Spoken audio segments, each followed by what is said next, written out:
Right, welcome to the latest edition of the Northern Affinity podcast and our Teach Me How series. I'm absolutely delighted to say that I'm joined by Zoe today. So, Zoe, thanks for coming on. Thank you for having me. It's a pleasure to be here today. You're very, very welcome. That's for certain. And what we're going to talk today about is for businesses how they can recruit more women and becoming an equitable organisation. And in a minute, we'll kind of talk about what we mean by those things as well. I think that's probably a good place to start. But before we do you want to tell us a little bit about you and what you do, and that might kind of make a little bit of sense for the conversation as well? Yeah, absolutely. So, hi everyone. My name is Zoe Haydn Jones. I am the founder and director of a quite a new company, Jobs for Women. Kind of does what it says on the tin. We are we're twofold really.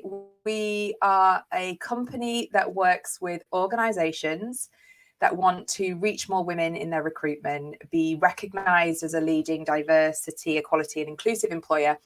And then, of course, we work with our women. So we've got an amazing community of women that are ambitious, focused, always looking to develop and train themselves. And we nurture them in our free community. We've got a membership with on-demand content. We run live monthly sessions with coaches from all over the world. And we're all about equality for women. And we've also got a podcast. So lots happening. Before we go on, tell us about the podcast. What you do on that? Because obviously, if someone listening to this, No, probably interested in podcasts. yeah. And we spoke, didn't we, off camera just then about like the joy of podcasting. And I think it's kind of taken on its own life because I think the foundation of Jobs for Women is about women. We're talking about women's stories and what women are experiencing in the workplace. And the podcast has been a place for us to chat to real women going through real life situations. And it doesn't just focus on, if you work in an office. So if you have your own business, it applies to you as well. We talk about women's health. We talk about things that women might be going through and just shared experiences. So it's a really conversational chat. It's a weekly podcast. We're just about to launch our bonus set, which is going to be a shorter 10-minute like career style extra. So if you're just on the go, you can just have a little snippet on careers advice. And what's really funny is, you go through the process, don't you? Start your career and then you do your CV thing. And then you can kind of lose touch with what do people do now, especially if you've been in a role for ages or you've gone off to start your own business. You still need a lot of the skills, don't you? So the podcast is very conversational, but it's been a great way to reach more women. And when I speak to women that listen, they're like, oh, I love that episode when X, Y, and Z talked about this, because it's we get pretty deep into it and people are not shy on sharing their experiences. It's not a place where we're just saying, poor me, this is what's happened. We have a debate about what needs to change. And then I use what comes out of those conversations in my marketing when I'm speaking to the organization. So it's kind of like using these tangible, real experiences that women are going through to make change. So yeah, anyone welcome. Come and listen to the podcast. And I'm sure they will. And I think that point kind of leads us perfectly into this discussion. I mentioned to you again before we started recording that this feels like a perfect type of conversation to have on this podcast. The ethos and the theory behind it is the guests like yourselves come on and teach me about something I don't know about or I have little knowledge about.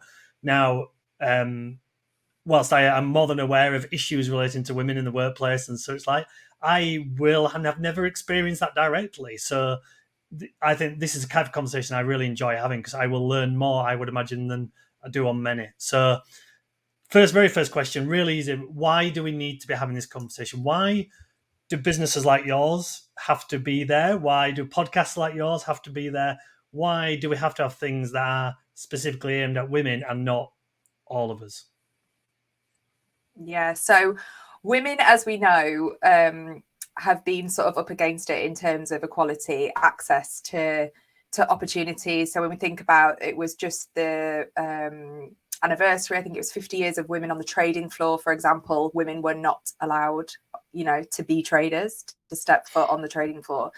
So women have been suffering from injustice in terms of a work capacity and other areas, but we're here today to sort of focus on work. So we know that we've got a gender pay gap, and we know, which we might get into, that COVID worsened that for women. It went from like 14.9% to 15.4% because of COVID. So we were making very gradual changes to that.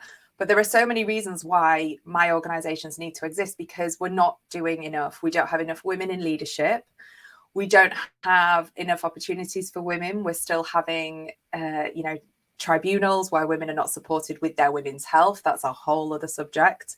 And it's kind of like we just have to accept that change needs to happen. And although, yeah, we are making slow changes, we're definitely seeing more women in leadership, we're not making enough changes to have that profound impact. And when I'm talking about impact, the data tells us that women CEOs make organizations more money, they're more innovative, and they create a more diverse and inclusive workforce. So it's kind of like, hello, everyone, this is like a no-brainer. You want to earn more money, you need to get more women at the top. And it's not a case of pushing men out the way. It's not a case of giving them a job because of their gender. It's about opening up the opportunities and the talent pipeline. So this all stems back to equity. It's not a case of, we need more women in leadership, so I'm going to give that job to a woman so I can tick a box. It goes to the person that deserves the job based on their experiences, their interview. It has to be fair. But what we're seeing is that when companies are looking to recruit women into leadership roles, there isn't a pipeline of women because they haven't been given the opportunities historically. Or if you take tech, for example, women haven't looked up the career ladder. You know, when you envision yourself when you're younger, oh, could I do that job? And do I want to do something like that? And it's full of white middle-aged men at the top. It's not inspiring younger women to perhaps go into those careers, stay in those careers, which is another biggie, talking about retention, and sort of have that career trajectory. So there's loads of different elements that companies need to sort of wake up to. So I think until we see proper changes, organizations like mine need to be banging the drum and talking about it loud and clear. And also, like I said, it's a no-brainer. Come on, do you want to earn more money? Do you want to be more, have a diverse team and be innovative? Then let's get more women involved. It makes sense. Yeah, it absolutely does make sense. And I was just thinking then, do you think that maybe like in modern times now, that a lot of the issues are maybe unconscious biased as opposed to people purposefully doing things? And that's not excusing anything, that's not giving anyone a free pass, but that, I think if you understand, I guess, the root cause of the problem, it makes it more likely to be solved. Does that make sense? Absolutely. It comes down to conscious and unconscious bias, but also society's norms. So what are we told? So I've just recorded a podcast with the commercial director at Lewes Football Club, the first football club to pay women and men exactly the same. And she, we talk, I mean, I keep going on about this. I'm so boring, but I loved sport at school and I couldn't play football. And now you've seen the rise of women's football. That is a societal problem. That is that we were told, when I was little, I was told I can't be a footballer because at the very foundation, I wasn't permitted to play it. I was watching the boys play it and I could play hockey or netball. It's like, hang on a minute, why? So that's societal. I was physically not able to do it, but then I'm told in my head. So then that might plant in someone's mind, and that can relate to absolutely anything. Female scientists, or women in tech, women in engineering. Well, women aren't engineers. Women can't be scientists, and then we don't see any role models. So it like perpetuates. And then you take that notion, say you're in your mid-career, you might be a man, then that might be planted somewhere in your brain. And that's where the unconscious bias comes in.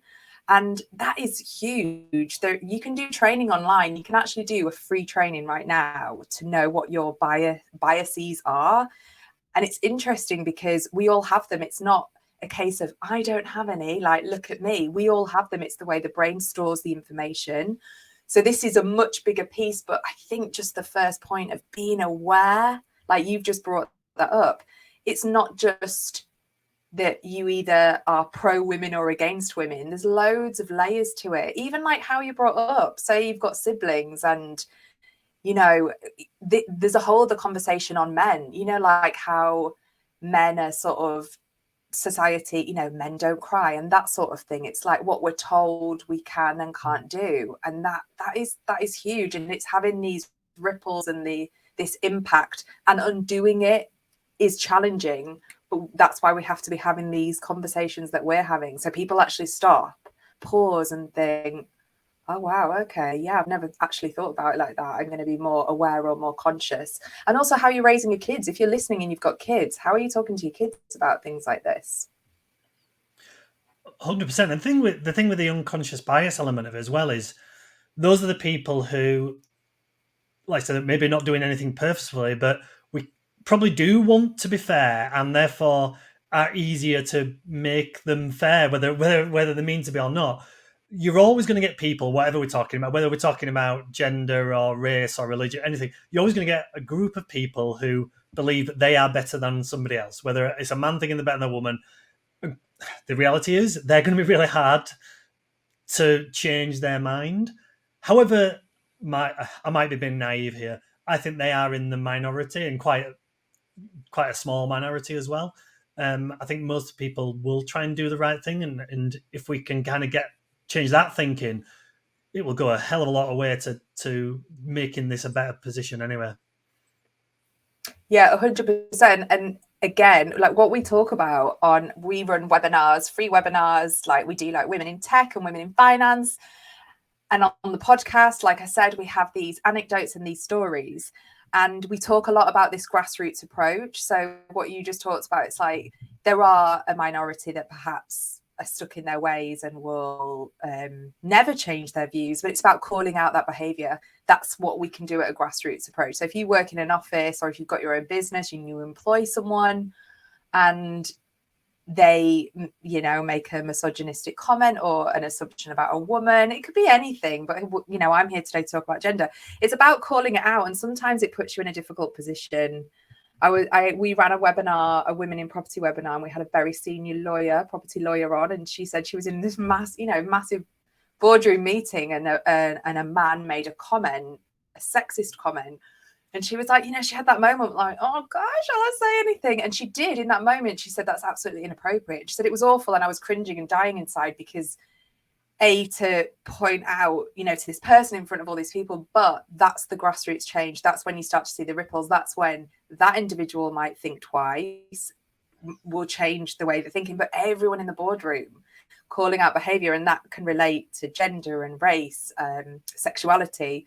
And I think that it's really important to be able to use your voice so that the minorities that are, you know, still going ahead, because let's face it, the people that do have the views that aren't open to changing it are often at the top of organizations. Maybe that's a general assumption that I've just made, but the problem infiltrates down. So it's like if you have someone at the top that has this open way of thinking, that wants to be inclusive and diverse, the knock-on effect is huge. But if you've got certain individuals at the top that are just not opening up that pipeline for women or for people, we've just recorded a podcast on disability as well with my good friend, which was eye-opening for me. I just didn't appreciate the barriers. You know, you think you know, you don't know. Like it was incredible. So the more open we are of thinking, for those running businesses as well, it can change things. It can change things in so many incredible ways, open doorways for people, build relationships and partnerships. If only everyone would just get on board. But this is why you and I are having this conversation today. Yeah, and I've got a question about what we can do, and I'm going to ask that right at the end, actually, of the conversation about what we can do to improve this. But obviously, the title of this conversation about an equitable organisation, do you want to kind of just explain to us what you mean by that? What does that mean in real terms? Because it's very easy to have this kind of phrase, isn't it? And what does that actually mean in real terms? Yeah, so when we're thinking about an equitable organisation, it's an organisation that provides the same opportunities, the same resources, the same level of everything, regardless. So like fair treatment, regardless of your gender, your sexuality, your education level, you have the same opportunity and the same resources as every single other person. So it's not like if we're focusing on the gender thing, it's like, oh, we need more women, let's put more women through this sift on this interview process. It's about making it everything equal and understanding that everyone has different abilities, different physical needs when we were talking about disability. And it's about recognizing that and making sure that everything is fair and recognizing that we're all different and we all have different requirements. And I've got an example of that for, like, we've done quite a lot on the menopause and we've done some great podcasts. There was a woman called Paula Fry who was on the Davina McCall documentary and she was ace. She was talking about being a trader in her early career. What an inspiring woman, has absolutely smashed it, works at Bloomberg. And she was like, when she was going through the menopause symptoms, you know, like hot flushes and brain fog and thinking she had dementia and, you know, forgetting things and feeling like she, you know, she's at the top of her game. And it's kind of like if someone's going through that and someone isn't, it's still having the understanding what they're going through and making sure that whatever is fair. So if she needs to work from home or have extra aircon or something and you're in a meeting but someone else is, it's kind of like knowing that people have different needs and it needs to be fair for all, which is kind of hard to do. But it's like companies need to sit up and take action now to be equitable. Absolutely. And kind of picking the other part of this question about recruiting more women. And obviously we could talk very generally, but you've touched on a couple of things earlier as well about recruiting more women, I guess, firstly into senior positions within businesses and also into, should we say, non-traditional industries for women as well. What can businesses do? And again, we'll talk relatively generally to do that. Is it about the culture in the business? Is it about the language that they use? What type of things can they do to improve? They can do so much to improve. So the data tells us that a woman will only apply for a job if she hits 90% of the criteria. And I, for one, have done that a million times over looking at jobs. Men, 60%. So the first stage of the recruitment process is what language are you using? We ran an Equitech event for women in tech, and Em Ledger, who works at the BBC, was saying, you know, on some ads, it's kind of like, what is desirable and what do you need as like I need someone to be proficient in this software and we can't train them. So she sort of posed the question of really think about how you are excluding incredible talent right at the get-go with busy job ads, with crazy expectations, knowing that women need to hit 90%. So you're just going to eradicate, like in that very, very first section, you're just going to get rid of them. Great talent, amazing women, amazing people. So yeah, there's the job ad, making sure that you know what is absolutely necessary. So for those listening with their own business, it's like if you're looking to recruit, really think about what can I train someone to do and what do I need them to bring into this organization? What is a non-negotiable?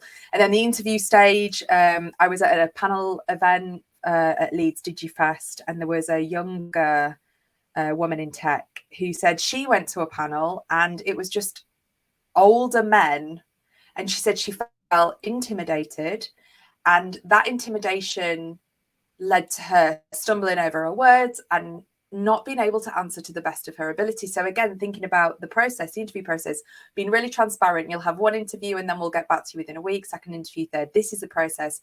We need, regardless of gender now, everyone needs that process to be really smooth and clear. We're busy. We're also looking for jobs, cost of living crisis. If you want a new job, you need to know where you stand. Some of these processes go on for like 2 months and it's like, what?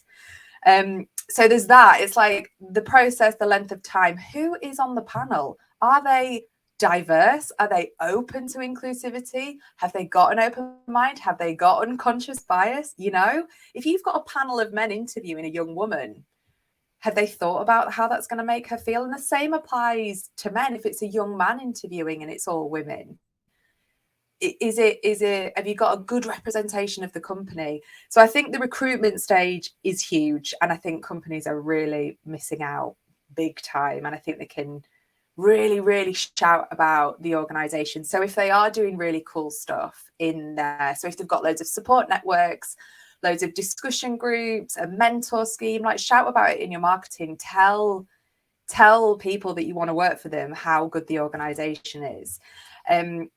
So there's that. The recruitment is huge, but there's also the retention piece, which came up in our Women in Engineering webinar. I think the percentage is something like women that come out with an engineering degree leave, 40% are leaving the industry within the first few years. And I think that needs drilling down into it. It's like, hang on a minute, there's something going on with the work cultures in these places if they are leaving.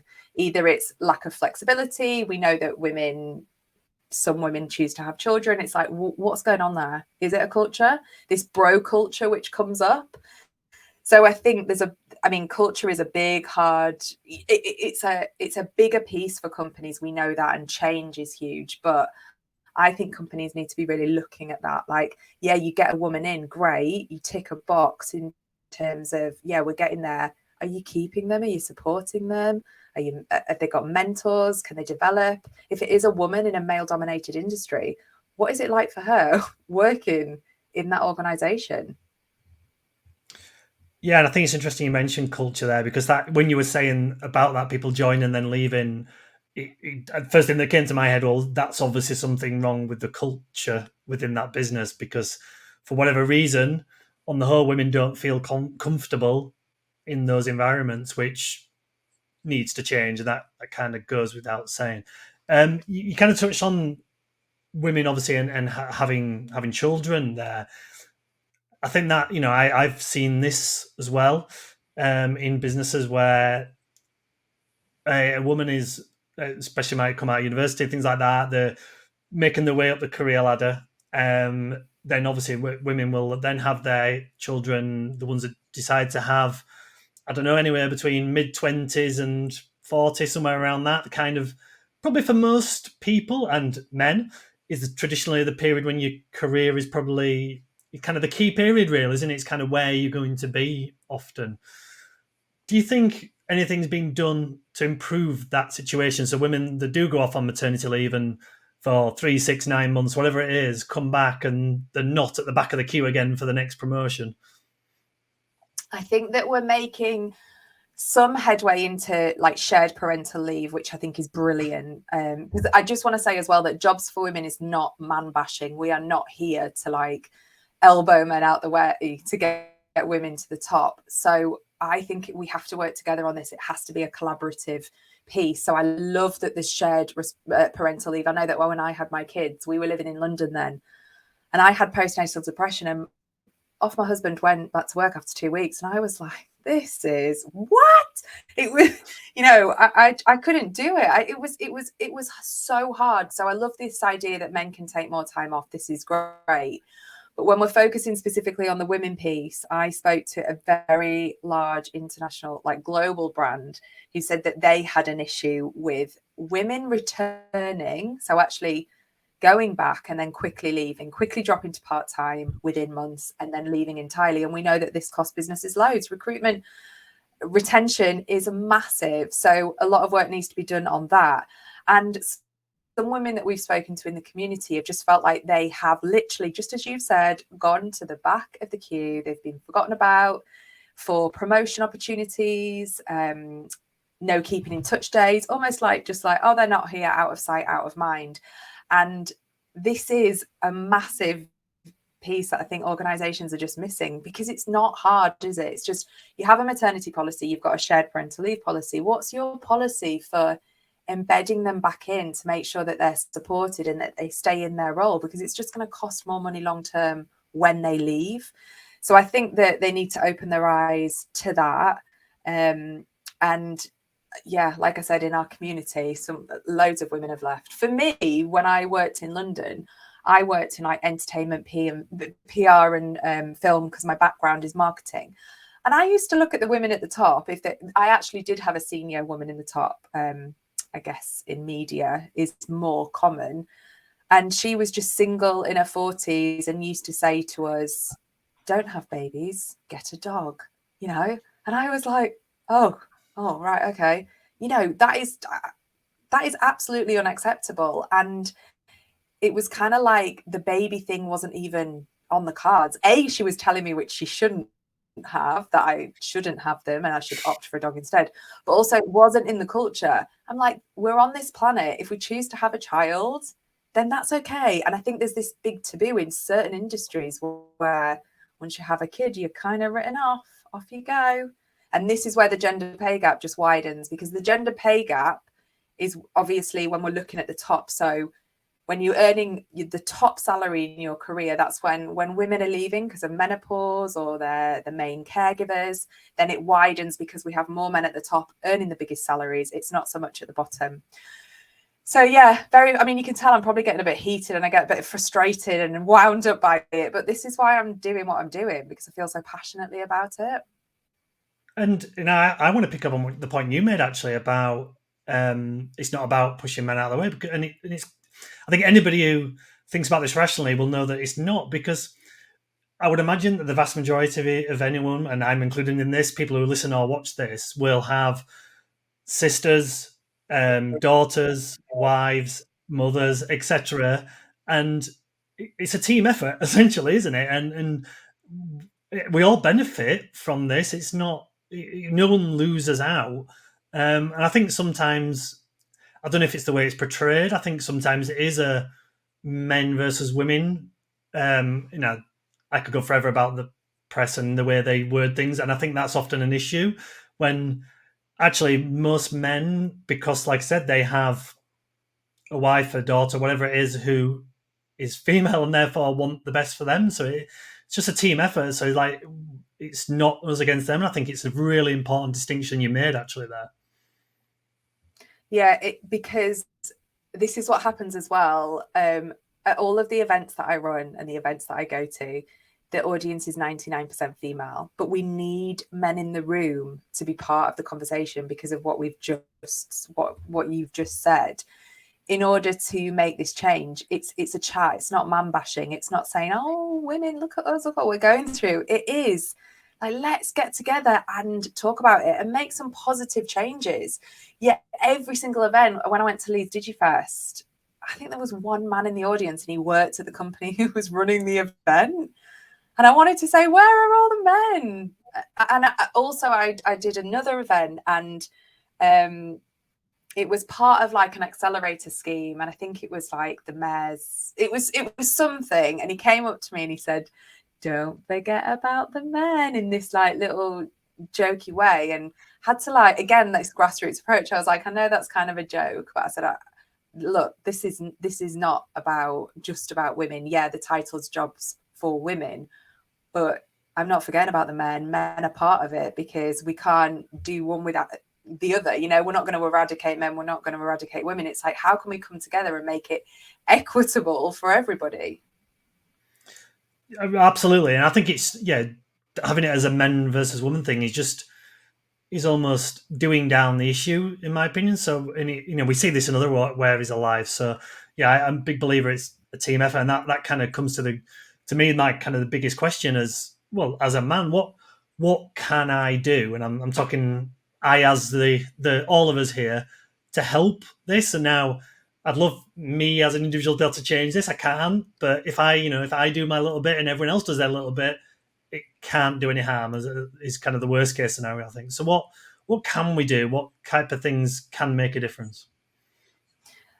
Great question. I think my main answer is just to be an ally, to be part of the conversation. So like we talked earlier about the grassroots approach. So if you experience misogyny or, anything against women or anything, like we talked about race, sex, it's about calling out the behavior, calling out and saying, that is unacceptable.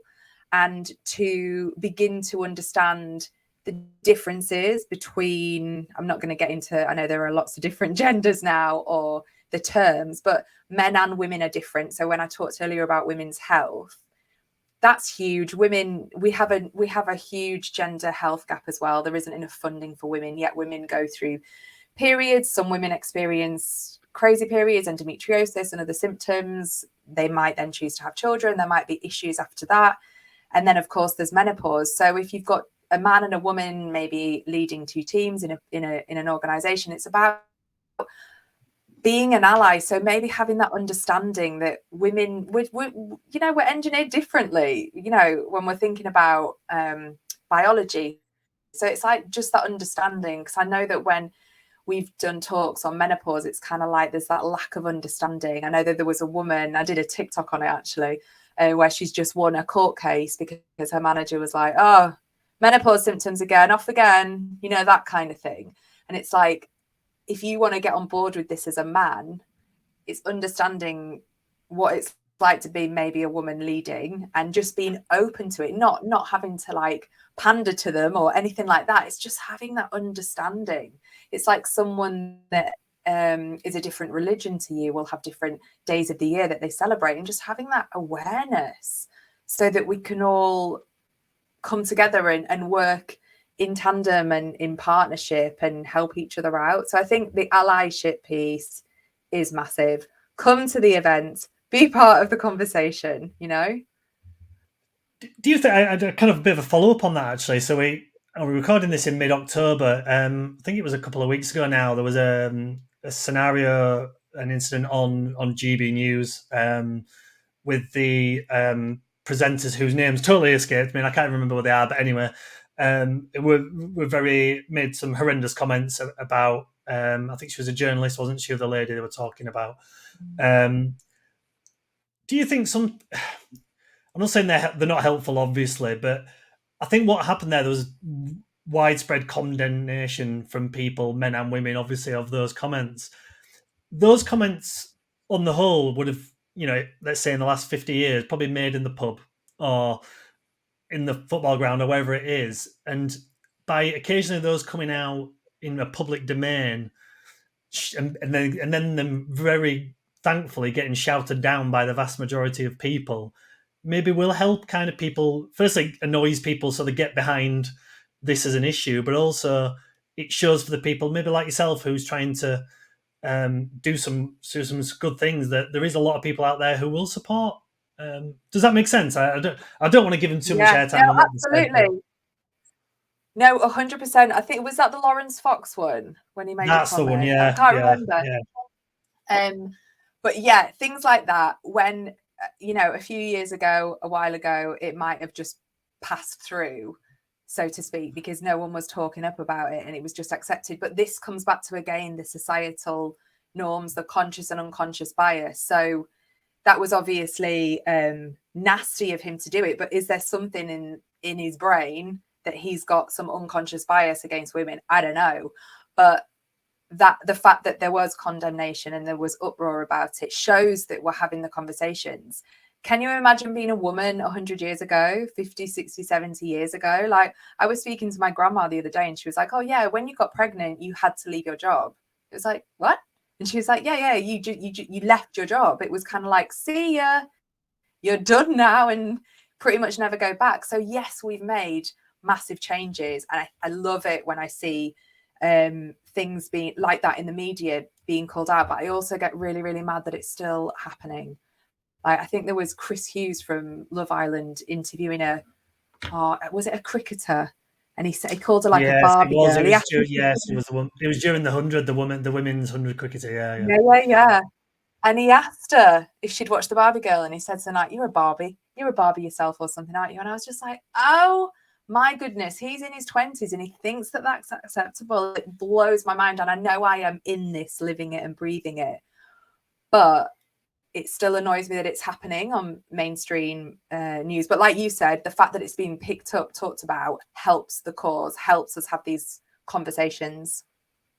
Yeah, and I do think, actually, funny you mentioned that circumstance, and you touched on it slightly earlier with the women and football. I think those things will help the situation as well, about high profile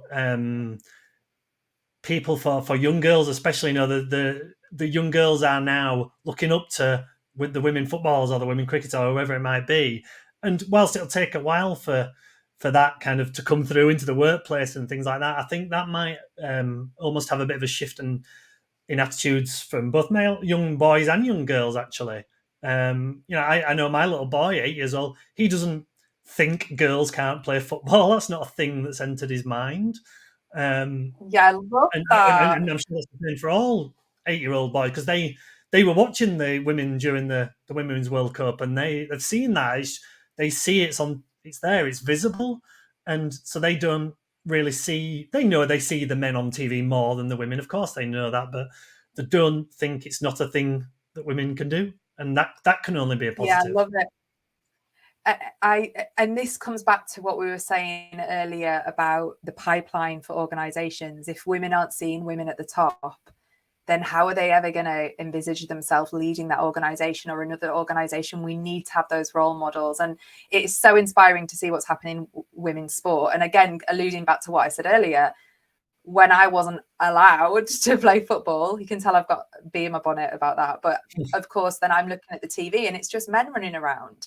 So of course, I then accepted that as, okay, well, that's it. I'm not permitted to do it. So I think it's so refreshing that young children, like you say, I've got an 8-year-old as well, and he loves football, and it's completely equal. But we need to see that representation now in the organizations. We need to see organizations recognizing that. And how are we going to inspire the next generation to become scientists and engineers and, work in maths? There's a whole other conversation about maths as well. Like when you drill into it, like from as a society, it's kind of like that men are better at maths than women, and women don't do maths, which, I mean, there's loads of studies on it. And then it makes you wonder why there's not as many women in finance. So having that pipeline, having that visibility, having those role models is so important. And yeah, the Lionesses are just amazing. I love it. 100%. And I forgot I was going to ask you a question earlier, so I'll ask it now as the last question, if you don't mind. You touched earlier about the pandemic, actually, and I'd be interested in a kind of just an overview of the effect of that and what did you know, because I think there's obviously the actual pandemic itself was negative, that goes without saying, but I think most people accept that in all kind of facets of life there's been some positives and some negatives that's come out of the pandemic. And I think of a particular positive around kind of generally workplace culture and understanding of work-life balance and things like that. But you mentioned earlier that actually it's had a negative effect on the gender pay gap, and I'd be interested to know a little bit more about that, actually, because I wasn't aware of that. So tells Yeah, me. so obviously I agree with your point about, I think it taught us that we could go remote, which is brilliant, and that we can be more flexible, which is fantastic. Helps people with kids or not even with kids if they're the main caregivers, and also just work-life balance, being able to, even if you're young and in your 20s or whatever, being able to have a day from home is massive, and you probably get more, you're more productive often. But yeah, so for women, because obviously the schools closed, the nurseries closed, so women traditionally already have the main caregiver roles. This is what the data tells us anyway. Women naturally pick up the slack, so to speak, in the house, the admin, the house duties, the caring responsibilities. And then obviously furlough happened, and initially it was more men that were furloughed.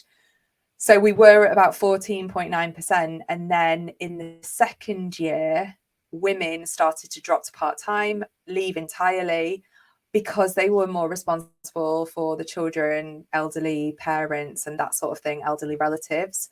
So then it just widened the pay gap. So it's going to take us 100 years to be equal, which is very depressing.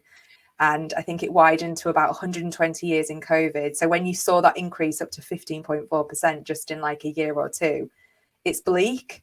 And if that's not telling us that, if women are taking on the caregiving roles and all of that responsibility, then that assumption, again, when we're talking about bias, if you're recruiting in your team and in your head you have an unconscious bias that, oh, well, she's at that age, she's going to have kids, or she's got kids, or she's going to be wanting X, Y, and Z time off, or whatever it is.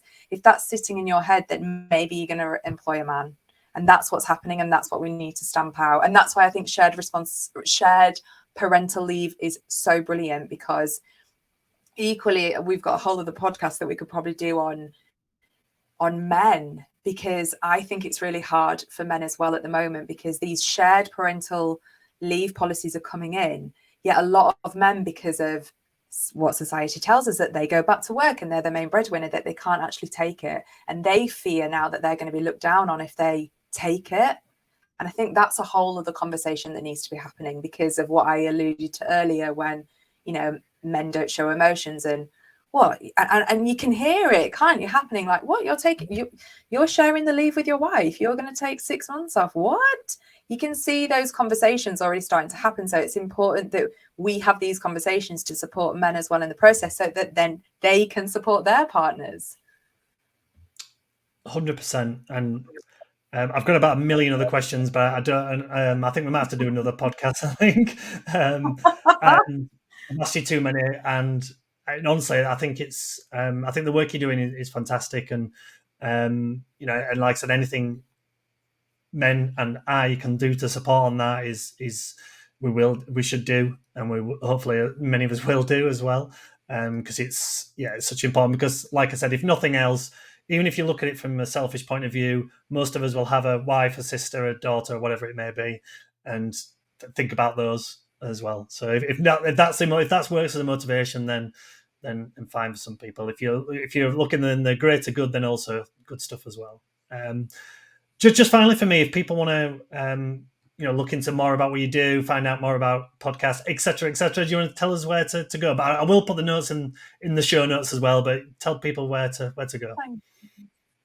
Yeah, so if you are a woman, I'd love you to come and join our free members club. So we've got on-demand content, coaching, it's all free. We've got yoga, mindfulness, meditation, it's all in there. And we've got a community group. So I'll send the link, but it's just community.jobsforwomen.co.uk/join. And if you want to recruit more women, or just connect your brand and your business as a leading business to our community, you can drop me an email or find me on LinkedIn. So I'll send you all of those links as well, Michael. And yeah, it's been a pleasure. No, thank you very much. And I said, keep up the good work, and thanks for your time. Thank you.